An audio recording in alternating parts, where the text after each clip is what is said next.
Hey guys, welcome to Discussing Comics, and we're going to do a brief spoiler-filled talk about Jessica Jones Season 2. Now, Cal, just right off the top of you, 1,000-foot view, what do you think about Jessica Jones Season 2? I enjoyed it a lot better than I did the first season. Even though it had David Tennant throughout the entire first season, I enjoyed it, I think, a little better. Yeah, again, we're dropping the spoiler bumper here.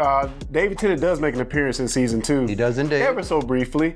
I don't know, man. For Season 2, for me, it just felt like it was going back to one of those things I hate about any show. It doesn't matter what it is.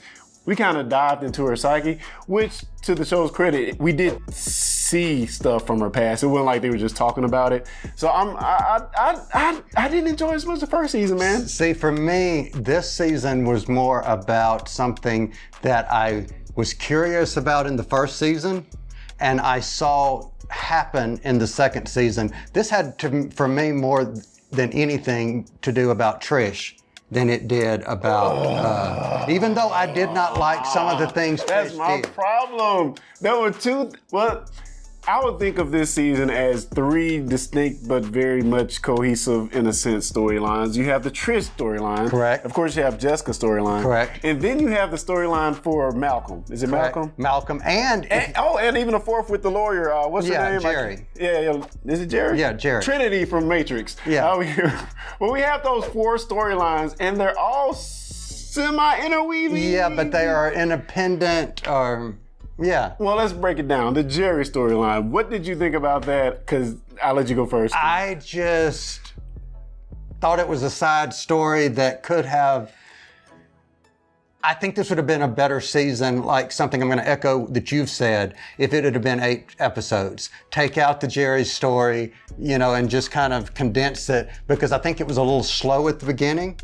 And then it did ramp up toward the end, the whole, but I like the Jerry story, but I think it could have been, but I think that needed to happen in order for what's coming next for her in whatever series she's going to be in next. Okay, I think that's needed, but I did not like the Jerry story. To me, it really didn't fit in. I expected them to go into some Iron Fist territory a little bit with the hand maybe giving her life. They went in a different direction with the, the metahuman thing. But I could have did without it, man, because we really didn't get a resolution for her proposed death, which I do like the call out to ALS. I thought that was really good. I did. but other than that, in the context of the story, I didn't the like bad guy that conned her didn't get his comeuppance or whatever. I didn't like that. But again, I think it was a shout out to ALS, and I think we do need to be paying attention to that as far as our nation in the world. But let's move on to the Malcolm storyline. I like this storyline. I did too. I thought it was good. I kind of got tired a little bit of the whole "you're a nobody, go home, you're fired" thing. Yeah. It kind of wore on me a little bit, but he definitely made up for it at the end by getting his own. Yeah, I agree. And I liked, one of the comments that I liked most was when she said that he had traded one addiction for another addiction. I thought that was funny. Malcolm. I really thought that was funny, but I thought that was like a good way to see him as a character, even though I don't think that was quite true. Yeah. I think he had overcome his addiction. I just really, I liked his story. Yeah, and I also thought part of him being in the story was something to keep the ladies interested, because like every scene he turned around, he had his shirt off. True. Okay. But then let's go with the, what's the girl? Trish. Oh my gosh. I hated her storyline. What is it with this thing she has about she wants to have powers?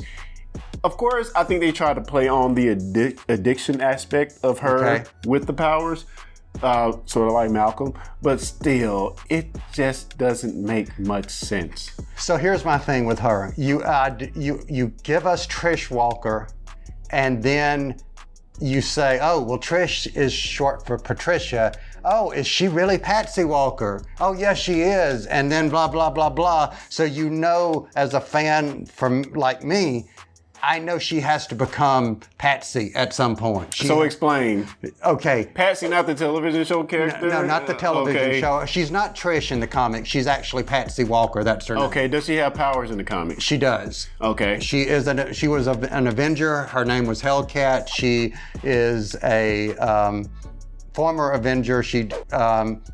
And she was a defender, and she also had a very interesting husband. I will put it that way. Okay, just tell me. Her name is, his husband is Damien Hellstorm, and he is the son of Satan. Okay, cool. Yeah, So, I mean, I just felt like it's almost like we were watching the Trish show and Jessica Jones. Seemed like they had equal footing in this season, which I particularly was not a fan of. I came for Jessica Jones and want to see more of her, but they gave her a lot of plot in this series.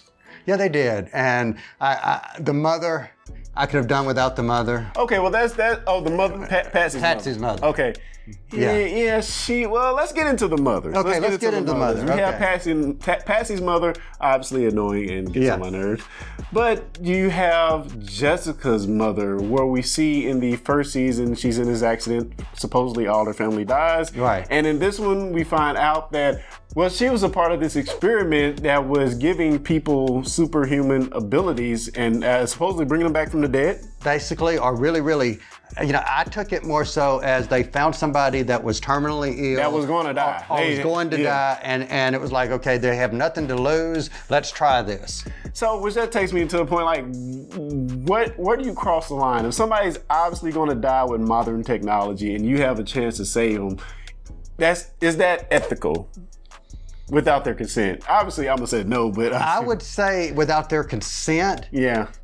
And it gets into ethics. You could argue. Yeah, you could argue all day. So I mean, but you see this thing where the mother is like what they said, like 10 times stronger than Jessica is, which I thought was really fascinating. But by the same token, I don't know if we needed another Jessica character in there. I wish her powers been a little bit different. I didn't. I really didn't like that it was her mother at the beginning. I felt bad. Did you know? Huh? When did you realize it was her mother? I realized it was the mother when she realized it was the mother. Gotcha. I did not get it until she realized that was mom.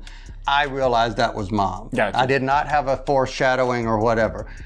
The thing that got me was at the end, I actually felt for the mother character. Yeah. At that last episode, I felt sad. I actually kind of teared up a little bit at the end. Well, the thing is, she was in an impossible position. She didn't ask for this, and of course, the procedure calls her to have these rages. Good episode. Rages, and I mean, really not her fault, but like you said, by the end, you kind of got a feel for her, and you do see where they can have a little bit of bonding by the end of that. The thing that got me, and like you said at the beginning, spoilers, but the thing that got me that redeemed the character was when they came upon the family that was in the wreck. Yeah, that was cool. And she got out without any reservation and was like, she was trying, and that was to me the redemption of that character.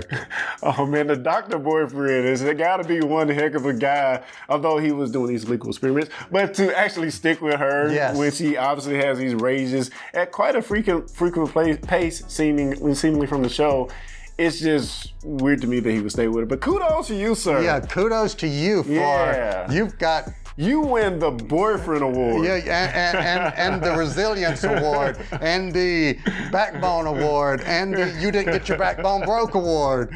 We're not going to go there. Anyway award. All right, guys. Tell us what you liked about Jessica Jones. Which of these 4 arcs was your favorite? Leave it in the comments below. Also hit that subscribe button, and we'll talk to you guys next time.